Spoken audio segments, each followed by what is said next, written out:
제8장.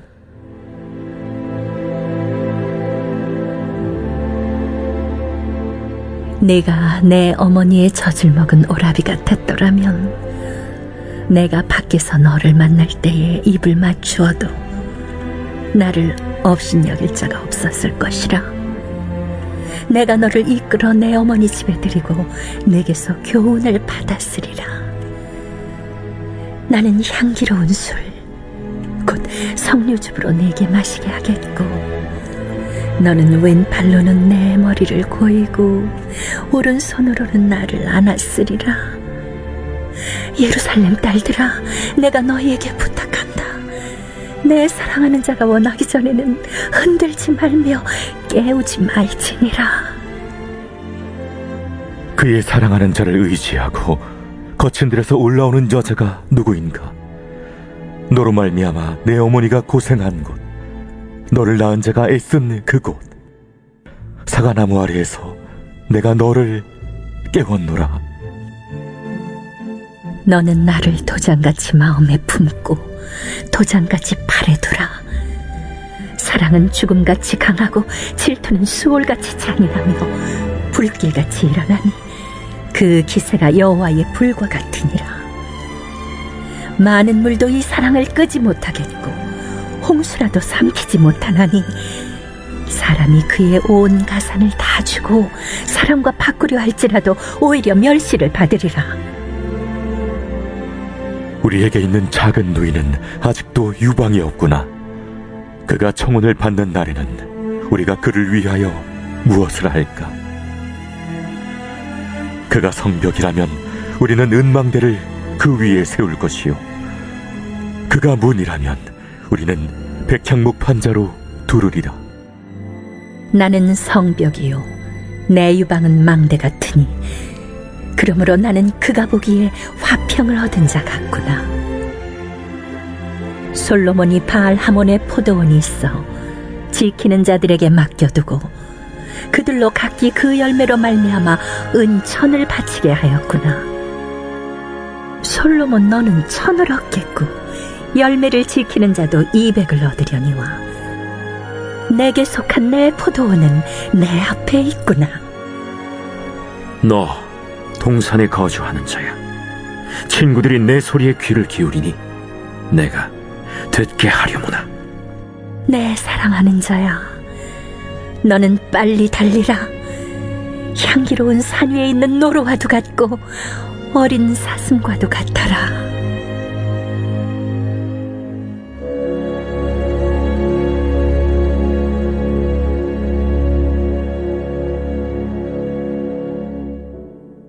오늘의 말씀 아가서 8장입니다. 아가서는 솔로몬과 술라미 여인 간의 지고주순한 사랑의 노래를 담고 있습니다. 그러나 본서의 전반적인 흐름을 보면 아가서가 이 땅에서 그리스도와 동행하며 장차 있을 온전한 연합을 기대하고 또 순례의 길을 가는 성도의 노래임을 상기시켜준다고 할 수 있을 것입니다. 고난을 이긴 성도들은 반드시 영광스러운 천국에 들어갈 것입니다. 먼저 5절 말씀을 보면 친정, 곧 고향으로 돌아오는 술라미 여인을 가리켜 거친들에서 올라오는 여자라고 했는데, 여기서 거친들이란 원어적으로 보면 광야를 의미합니다. 이 광야는 성경적으로 보면 시험과 고난을 상징하는 의미를 가지고 있습니다. 이러한 점에서 보면 술라미 여인에게도 많은 고난이 있었습니다. 사실 그녀는 비천한 신분으로 인해 주위 사람들이 멸시를 당하기도 하였고, 포도원을 허무는 여우 등으로 인해 어려움을 겪기도 했고, 또 자신의 태만함으로 인하여 사랑하는 여인과 헤어지는 아픔 등 많은 역경과 어려움을 겪었습니다. 그런데 헬라어의 성경에서 이 거친들은 흰옷 입은이라는 의미로 번역되어 있는데, 이것은 시험을 이긴 성도들이 흰옷을 입고 천국에 들어간 모습을 반영한 것으로 번역되고 있습니다. 이 모든 것을 종합하면 결국 본절은 보잘것없는 향촌 처녀에 불과했던 술라미 여인이 시련과 고난을 이기고 왕후라는 고귀한 신분이 되어 왕의 수레를 타고 금이 환영하는 모습을 묘사한 거라고 할 수 있습니다. 우리 성도들의 경우에도 마찬가지일 겁니다. 즉 우리들도 비록 과거에는 아무리 비천하고 보잘것없는 죄인이었다 할지라도 그 은혜를 통해서 의롭다 하심을 받고 그리스도의 신부가 되어 모든 고난을 이기고 승리하게 되면 이처럼 존귀한 모습으로 영광과 함께 천국 본향으로 들어갈 수 있다라는 것입니다. 우리 예수님께서는 친히 모든 고난을 이기시고 부활하여 가장 높은 자리에 앉으심으로써 이러한 사실을 분명하게 보여주셨습니다. 뿐만 아니라 이기는 자에게는 영생의 만나와 흰옷, 또 새 이름과 더불어 주님과 같이 보좌에 앉아 만국을 다스리는 권세 등을 주시겠다고 약속하시면서 지금도 우리를 권면하고 계십니다. 성도 여러분, 이처럼 자신에게 닥친 고난을 이기고 다시금 솔로몬과 더불어 금이 환영하는 이 술라미 여인이 아름다운 모습을 통해서 우리에게도 동일한 소망과 영광이 있음을 믿으시기 바랍니다. 그리하여 현실이 아무리 힘들고 험한 광야와 같더라도 또 어떠한 시험과 고난이 닥쳐오더라도 이기는 자에게는 말할 수 없는 영광이 있음을 기억하시고 믿음과 용기로 싸워나가시기를 바랍니다. 참된 사랑만이 어떠한 유혹과 시험에도 결코 흔들리지 않을 수 있습니다. 7절 말씀을 보면 사람이 그 온 가산을 다 주고 사랑과 바꾸려 할지라도 오히려 멸시를 받으리라라고 하였습니다. 여기서 가산이라는 것은 그 집에 있는 모든 보화를 가리킵니다. 즉 모든 보화를 주고 사랑을 사려 해도 오히려 조롱과 멸시를 받을 뿐이라는 겁니다. 이렇듯 그 어떤 것을 주고도 바꿀 수 없는 참사랑은 어떠한 핍박과 유혹 앞에 흔들리지 않을 것이기 때문입니다. 예수님께서 이 땅에 오셨을 때 아무리 사단이 만국의 영광을 보여주며 유혹해도 사단아 물러가라 라고 말씀하시고 단호히 물리치셨고 백성이 왕으로 삼으려고 했을 때는 이를 피하거나 흔들리지 않으셨습니다. 그리고 이후에는 계속되는 어떠한 핍박과 유혹에도 오직 고난과 수치의 십자가만을 바라보시며 이를 지심으로써 영원한 구원을 이루어내셨습니다.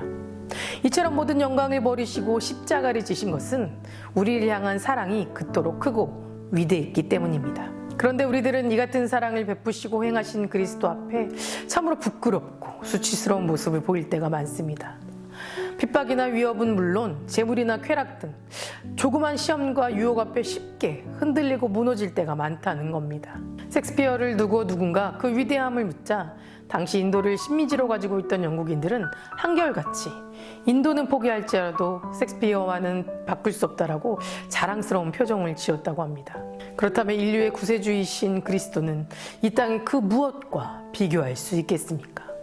성도 여러분, 우리가 이토록 귀하신 분의 신부가 되었음에도 세상의 유혹의 마음을 빼앗겨 주님에 대한 믿음과 사랑이 흔들리고 무너진다면 우리는 결코 그리스도의 신부라고 말할 자격이 없을 것입니다. 그러기에 우리는 솔로몬을 향한 불같은 술라미 여인의 사랑을 보면서 신랑 되신 그리스도만을 굳게 붙잡고 사랑해야만 합니다. 그리하여 그리스도로부터 오는 권능으로부터 모든 시험과 유혹을 넉넉히 물리치고 승리하는 그런 삶 되시길 간절히 바랍니다. 마지막으로 성도는 은혜로 변화되며 성숙해가는 자신을 보며 기뻐할 수 있어야 합니다. 10절 말씀을 보면 나는 성벽이요 나의 유방은 망대 같으니 라고 하였습니다. 술라미 여인이 자신이 이처럼 성벽과 망대를 비유한 것은 9절에 관련되어 나옵니다. 9절 말씀에는 그가 성벽이라면 우리는 은망대를 그 위에 세울 것이요 그가 문이라면 우리는 백향목 판자를 두리리라 라는 표현이 나옵니다. 즉 오빠들이 어렸을 때의 자신을 성벽에 비유하며 은망대를 세우겠다는 표현을 하며 그녀를 보호하겠다고 서약했기 때문일 것입니다. 그런데 여기서 한 가지 주목할 것은 앞서 오빠들은 술라미 여인을 작은 누이라고 표현했지만 10절 말씀에서 술라미 여인이 완전한 성숙한 여인으로 표현되고 있음을 말해주고 있습니다. 그렇다면 그녀는 이처럼 완전히 성숙한 현재의 상태에 대해 어떻게 노래하고 있습니까? 10절 말씀을 보시면 그녀는 그러므로 나는 그가 보기에 화평을 얻은 자 같구나 라고 하였습니다. 그런데 여기서 화평에 해당되는 원어 표현은 완전하다라는 의미에서 파생된 명사입니다. 또한 동시에 그녀의 신랑인 솔로몬이 이름과도 깊은 연관을 가지고 있습니다. 그래서 이것만 봐도 술라미 여인이 여기서 여러 많은 단어를 가운데 특별히 화평이라는 단어를 택한 것은 많은 의미로 함축하고 있다는 것을 알 수 있습니다. 즉 자신은 이제 순결한 처녀로 온전히 성숙하여 평강의 사람인 솔로몬의 아내가 되어 온전한 평화와 행복을 얻었다는 것입니다. 따라서 오늘 말씀에서 술람의 여인이 자신에 대해 고백하는 바는 오늘날 우리 성도들의 위치와 우리가 누리는 축복, 그리고 우리가 감당해야 할 사명을 다양한 모습으로 보여주고 있다는 것을 알 수 있습니다. 여기 오기까지 술람의 여인은 무척이나 모질고 고통스러운 시간을 보냈습니다. 그러나 그녀는 과거의 어두운 시절, 또 고통스러웠던 순간들, 심지어 수모와 멸시를 당하는 순간까지도 이겨내었고 완전히 성숙하고 변화된 모습으로 살아가면서 또 그러한 삶을 만끽하고 있습니다. 이러한 술람인 여인의 삶은 오늘 우리 성도들의 삶에 바른 방향을 제시하는 상징적인 표현입니다. 물론 우리의 삶에는 미숙하고 또 부족하고 허물과 죄로 얼룩진 부분이 있으며 또 고난으로 힘든 나날을 살아갈 때도 있습니다. 그러나 하늘을 바라보며 나아가는 성도의 삶, 그리스도와 동행하며 그분과의 온전한 연합을 기대하는 우리의 삶은 나약한 가운데 버려져 있을 수만은 없습니다. 조금씩 성숙해가며 좀 더 멀리, 좀 더 높이 도약하면서 그로 인해 기쁨과 감사로 채워지는 삶을 살아가야 합니다. 성도 여러분에게도 이러한 삶의 생명력, 또 기쁨과 감사가 차고 넘치기를 바랍니다. 과거에 낮고 죄 많던 시절만 보며 위축된 모습으로 살아갈 것이 아니라 성숙된 성도답게 은혜를 통해 새롭게 변화된 현재의 모습을 보면서 술람의 여인처럼 기뻐하는 사람이 되시기를 바랍니다. 그래야 여러분들이 어제보다 오늘보다 내일이 더 아름다운 것으로 충족해가면서 복된 삶, 또 소망스러운 그런 은혜로운 삶을 세워가시기를 간절히 기도합니다. 기도하시겠습니다. 오늘은 수요일입니다. 수요일의 공동기도 제목은 교회를 위해 기도하시겠습니다. 교회 부흥과 회복을 위해 기도해 주시고 이 땅에 교회가 복음으로 돌아갈 수 있도록 기도해 주시기 바랍니다. 그리고 올해 수험생을 위해 기도하겠습니다. 수험생 이름은 다음과 같습니다. 김유지, 박김소망, 이은채, 임채은, 오윤준, 정선우, 최영진, 임병인, 최보검입니다. 먼저 교회와 수험생을 위해서 기도해 주시고 각자 개인의 기도를 위해 기도해 주시기 바랍니다. 사랑과 은혜가 충만하신 하나님, 오늘 하루도 나의 삶을 주관하시는 하나님께 감사드립니다. 날마다 주님의 음성 듣기를 원합니다. 조금 더 성숙된 신앙의 모습으로 날마다 하나님으로 인해 기뻐하고 감사하는 하루를 살아갈 수 있도록 인도하여 주시옵소서. 주님이 주시는 은혜를 통해 새롭게 변화되는 삶을 살아가게 하시고 어제보다 오늘이 그리고 내일이 더 복되고 충만한 삶이 되도록 인도하여 주시옵소서. 특별히 교회의 부흥과 회복을 위해 기도합니다. 이 땅의 모든 교회가 주님 앞에 엎드려 회개하고 기도하게 하시고 주님의 뜻을 구하고 주님이 주시는 말씀에 귀 기울이고 그 말씀에 순종하며 다시 복음으로 돌아갈 수 있도록 인도하여 주시옵소서. 담임 목사님께 먼저 은혜 충만하게 채워주시고 성령 충만하게 하여 주셔서 선포되는 말씀을 통해 듣는 이의 심령이 변화되게 하여 주시고 주님 안에서 소망을 품고 세상의 귀한 빛과 소금 역할을 감당할 수 있도록 주님께서 인도하여 주시옵소서. 우리 수험생들을 주님께서 지켜주실 줄 믿습니다. 시험에 대한 염려와 걱정은 주님 앞에 다 내려놓고 날마다 평안과 감사로 살아갈 수 있도록 도와주시옵소서. 다음 세대 아이들이 믿음을 지켜주실 줄 믿습니다. 우리 아이들이 말씀 가운데 소망을 꿈꿔 살아가게 주실 줄 믿습니다.